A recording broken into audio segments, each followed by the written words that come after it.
Hi, I'm Zoe at Scandinotions, and today we're going to workshop the Postman, which is a classic envelope clutch bag. There's a cool base panel at the bottom which helps reinforce the structure of this already structured bag. And we have a nice little accent at the corners which make even those beautiful. Inside we've got a zippered pocket for security, and you'll see that the whole of the bag folds over to keep your valuables extra secure.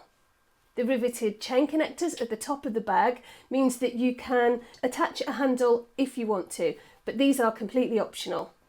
So now you've had a little look around the Postman, I think we can get started. So I've separated my pieces, exterior and lining. Now the lining is very straightforward when it comes to preparing the pieces with fusibles, but the exterior slightly less so. There are very thorough instructions with photos in the pattern. But if you think that you would benefit from a video showing you how to prepare all these pieces, then drop a comment in the comments below and I'll have a think about dropping a tutorial. And if you want to see that when it comes, make sure you're subscribed so you don't miss it. Hardware wise, I've got my zip tape for the inside pocket with a pull. I'm using a number 3. You can use a number 3 or a number 5. I'm hoping to put up a video on YouTube really soon showing you how to put pulls on zippers. So if you want to catch that, make sure you're subscribed. Then I have my D-rings. They're riveted D-rings, sometimes called corset rings, sometimes bootlace connectors, but they all, whatever they're called, they tend to come with these really tiny rivets. They're really tiny. That's not going to go through much fabric. So I've got my normal 8mm cap, 8mm post rivets for them. And I've got a small magnetic snap fastener. It's not small on purpose. It's the only one I've got on hand. However, it will work perfectly well. So I'm going to take out my pattern pieces 1, 2 and 3 to begin with. And these are the pieces you're going to need to piece the exterior front panel. So you'll notice that on pattern pieces 1 and 2, we've got edge A, edge C, edge B, edge C. And now we're going to need to transfer that into the seam allowances on the wrong side of the corresponding panels. So on pattern piece 1, I'll turn that over and I'm going to transfer an A into that side seam. And then I'm going to transfer C into this seam allowance rather. And then on this pattern piece 2, this is edge B. I'm going to transfer onto the wrong side of that seam allowance. And then seam allowance C on pattern piece 2. Again on the wrong side. And on pattern piece 3 also edge A, edge B. So edge A first of all. And edge B. So now we've put these letters in the seam allowances, we're going to take one pattern at a time and make a line on each of the lettered edges.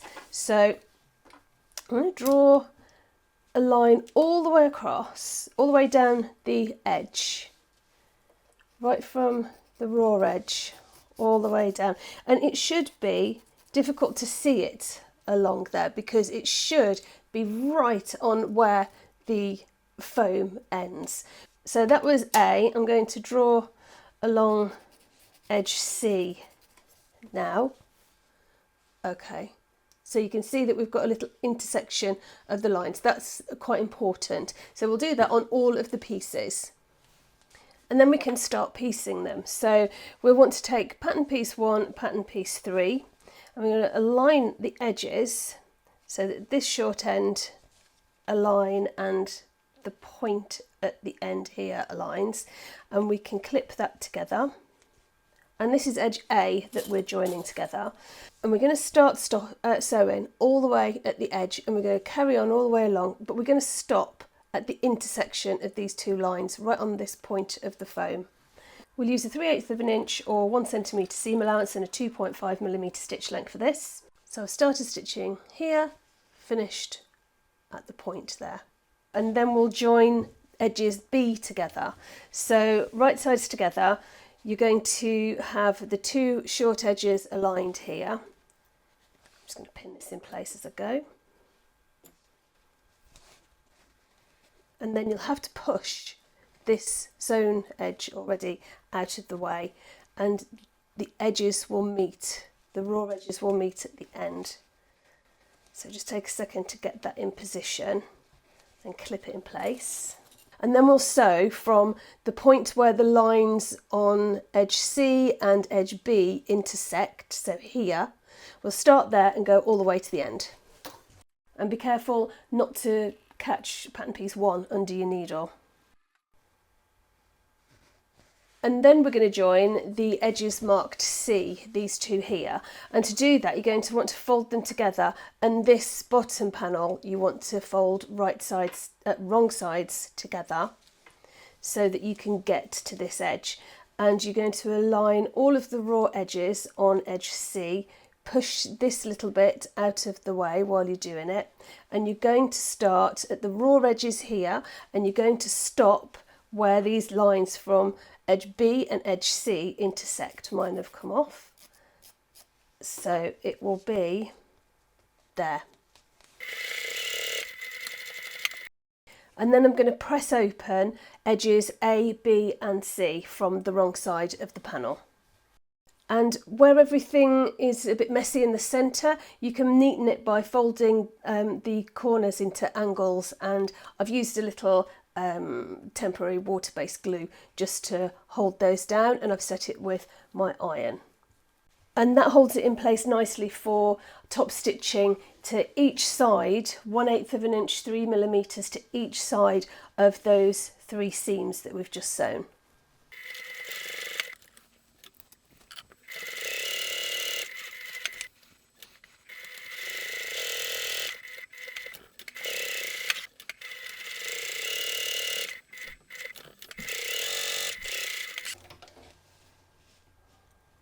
So then bring in pattern piece 4, which is the exterior back main panel, and we're going to find the centre marks on the bottom of this panel and the panel we just prepared. And then with right sides together, we'll match the 2 bottom panels, aligning the centre mark there and clip together. So then we can sew those together, and then we'll press the seams open from the wrong side, and then we'll top stitch 1/8 of an inch to each side of that seam. This step with top stitching is optional, but it will help reduce bulk inside the bag. And we'll put that aside for a moment and bring in our pattern piece 5, which is the base. And we're going to just do a little bit of pressing. We're first of all going to fold over the decoville, fold the ends, the short ends, and give them a press. Fold the long edges over the decoville, but first of all I'm just going to put some glue, my little glue pen, in here to set these folds. Keep the corners nice and neat.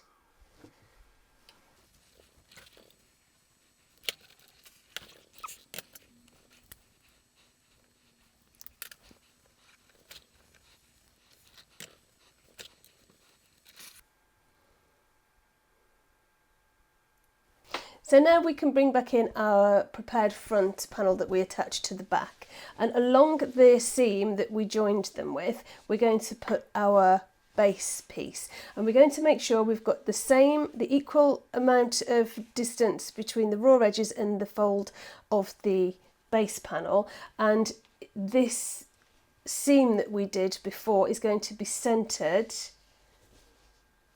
on the base panel. And to keep it in place while I'm sewing, I'm going to use some Wonder Tape, which is double-sided tape that will dissolve in water. So if you're going to wash your bag, this will dissolve. Then we're going to top stitch this in place through all layers as close as you can get to the edge of the base panel piece.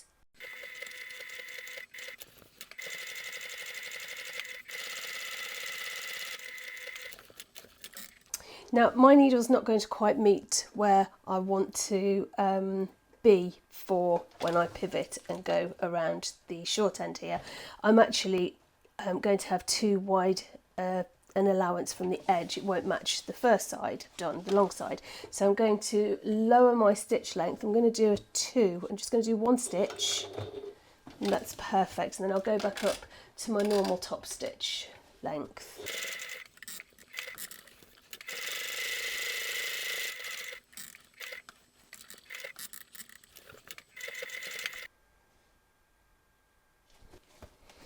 So when you've done your base piece, you can make a little 3/8 of an inch square and just mark the point there, and do that to each corner and set a rivet. It's completely optional, but it can give a nice professional finish to your bag.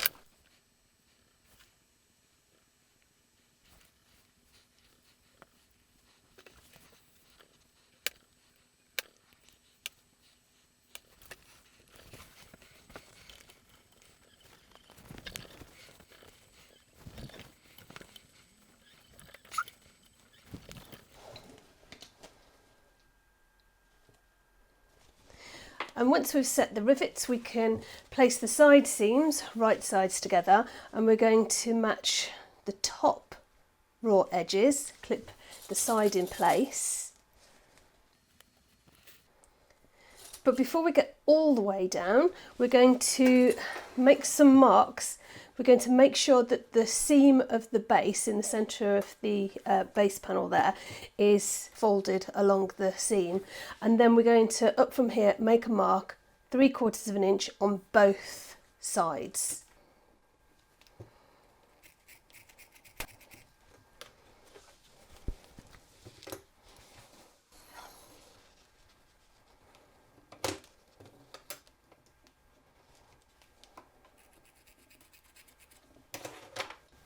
And then we're going to, on both of those marks that we've just made, we're going to pinch along the mark to make a fold, clip that in place. And on the other side of the seam, we've got another mark here. We're going to pinch that one together, and the marks must be on the fold. I'm going to clip that together, and then I'm going to push down the base a little bit, the seam by the base, and I'm going to align both of those folded edges and clip them together. Then I'll continue to clip the rest of that seam. Then we're going to sew from the top raw edges all the way down to the bottom folds. And remember to stop and pivot near the end. There is a shape to the panels at the side. So then at the ends, you can see this tuck that it's made here, and we can just turn it round the other way. Just have a little look at our corner, make sure we've caught everything in. You can just poke it out with your fingers, and that looks good. So then we can right sides together again, join the second seam in exactly the same way. And then we can set it aside. And we can bring in our pattern piece 7 lining panel back and the 2 interior zipper pocket panels. So now I've made my centre marks, I'm going to install the male portion of my snap. You can find the measurements for that placement either on the pattern piece itself or step 4A of the pattern. And then we can set aside our lining panel and bring in a pocket lining panel, and on the wrong side I've made some markings for the zipper pocket. The instructions are in the pattern in step 4C, or you can use the window on the actual pattern piece. Once we've got our rectangle, we need to make a line down the middle of these two between these two long edges. It's taking a while for my white pen to appear. It does take a little while.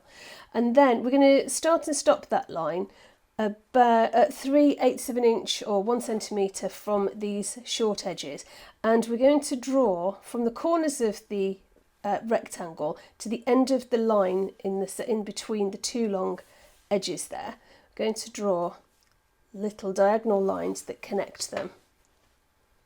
Then we'll bring in our main lining piece again, and on the right side we're going to draw a line 1 3/4 of an inch up from the bottom, and placing the two panels right side together, sit the bottom of the pocket lining on top of that line. Make sure it's centered. You can measure here just to make sure they're equal distances from each of the edges, and here all the center marks should be aligned.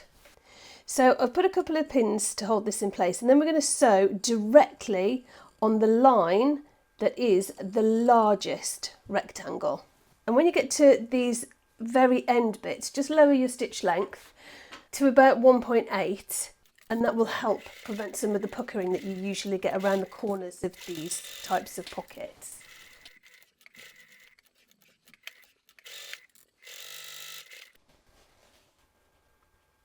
So I've removed the pins, and now we're going to cut all along this line. And we're going to cut along the diagonal lines into the corner, but you have to get close, but just take it thread by thread, not cutting into the stitching. Okay. And then push the pocket lining through the hole. And then give it a nice press.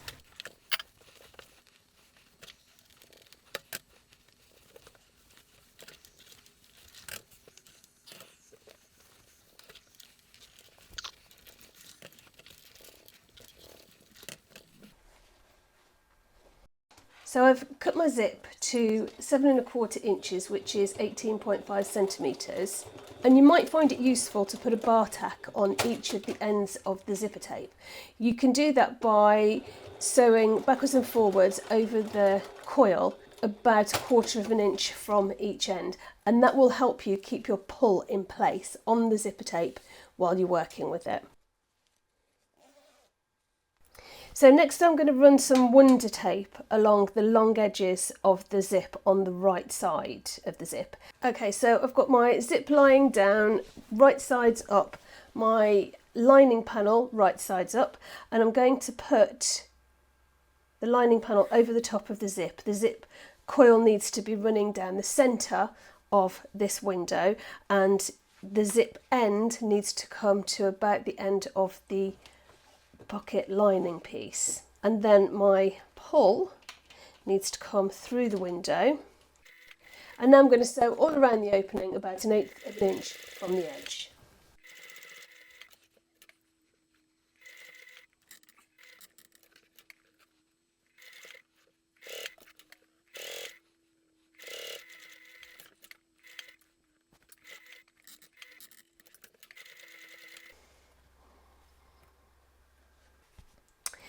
Then from the wrong side of the lining panel, we'll see the right side of the pocket lining panel, and we can bring in the second pocket lining panel, pattern piece 8, and place those right sides together, match all the edges together, and then we'll clip that together and sew all 4 edges closed with 3/8 of an inch or 1 centimetre seam allowance.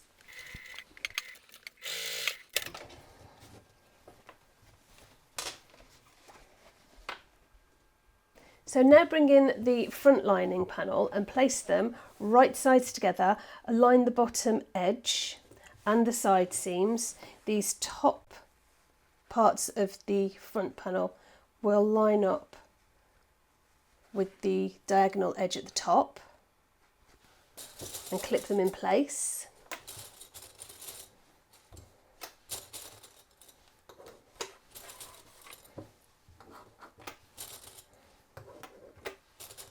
And then on the front and back lining panels, we're going to make marks. We're going to make a mark roughly 2 inches, which is 1 inch up from the bottom,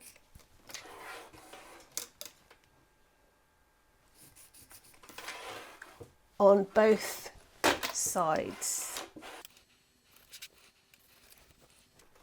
Then on the front side, we're going to make a mark in the bottom seam allowance, which is about 6 inches long. And I'm going to put little stop bars there. This is to remind me not to sew between the bars. So then we're going to start at the top, sew down to the bottom edge, across to the stop bar, and we'll do the same on the other side. And remember to follow the shape of the pattern piece at the side seams.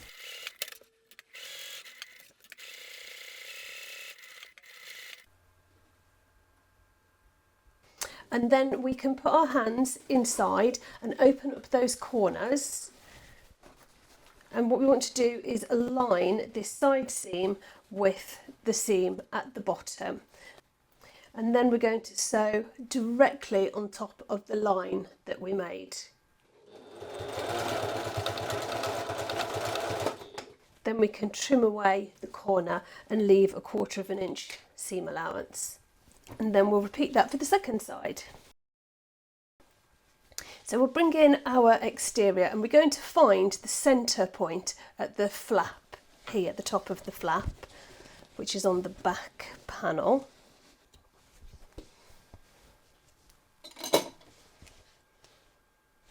So we'll have our exterior wrong side out and our lining right side out, and we'll place the lining inside the exterior. We can align the side seams.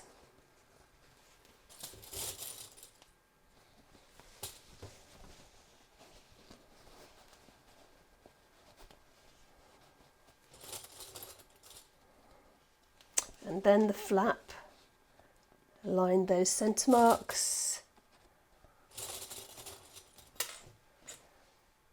And then the dip at the front.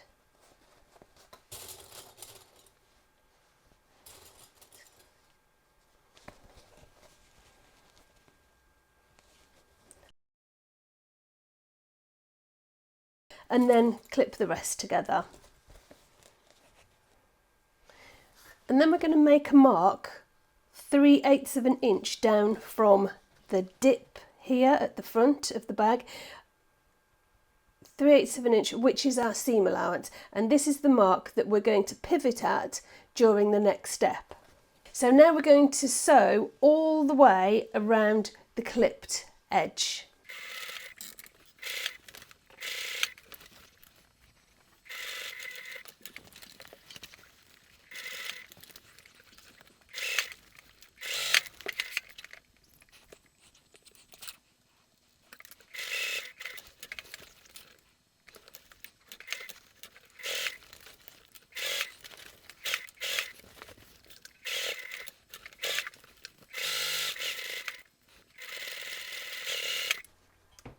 Now I have a flatbed sewing machine, so I transferred my mark over to the other side so that I knew where my dip was. So around the curve of the flap and the dip at the front, make some notches. I'm just going to use my pinking shears to do that.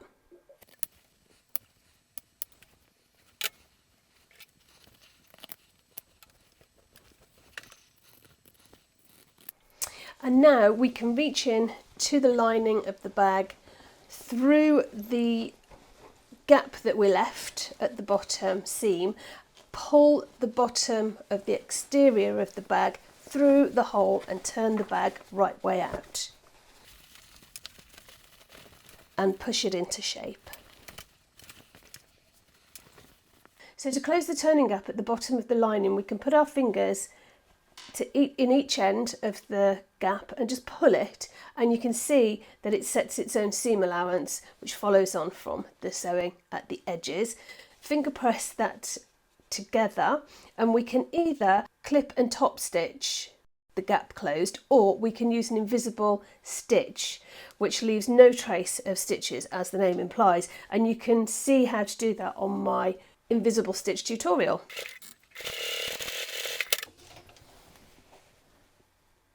We can push the lining back in and then we're going to give it a nice press around the top edge. And I like to push my lining piece down so I've got just a tiny bit, which means I won't have any lining showing on the outside of the bag. And to hold that press in place, you can clip around the edge. And to hold that press in place, you can clip around the top edge, and then we'll top stitch it. I'm going to do mine about 1/4 of an inch from the edge.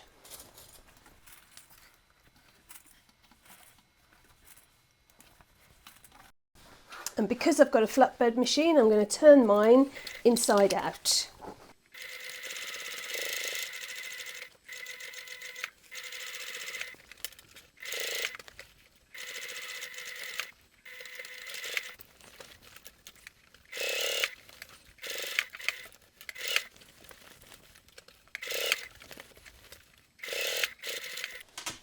And now I'm going to turn mine back the right way and give it a final press. Give these side seams a nice squash, and then we can add our strap connectors. So the first thing we'll do is make sure that the interior and the exterior side seams are really sitting nice and tightly together at that area where the groove is between your fusible foam.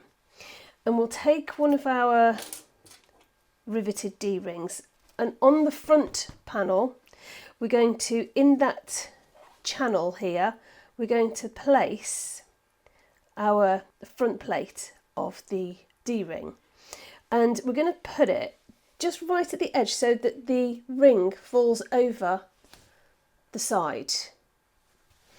And when I've got that sitting nicely in place, I'm going to make a mark where the rivet will go. All right, I'm going to clip that in place to either side of that marking. And then I can make the hole for my rivet. Place some fray check. Okay, so I'm going to put my rivet through the front plate and through all the layers, so that it comes out on the other side.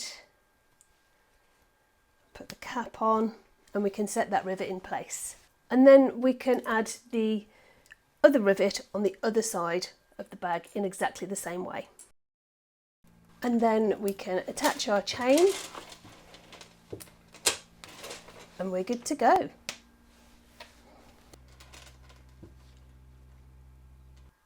Congratulations, you've just made a classic envelope clutch bag. If you've got any queries, you can pop them in the comments below. You can contact me through the website Scandinotions.com, or you can join us in the Scandinotions Creative Sewing Facebook group. And remember, I love seeing all of your makes, so please tag them at Scandinotions anywhere on social media.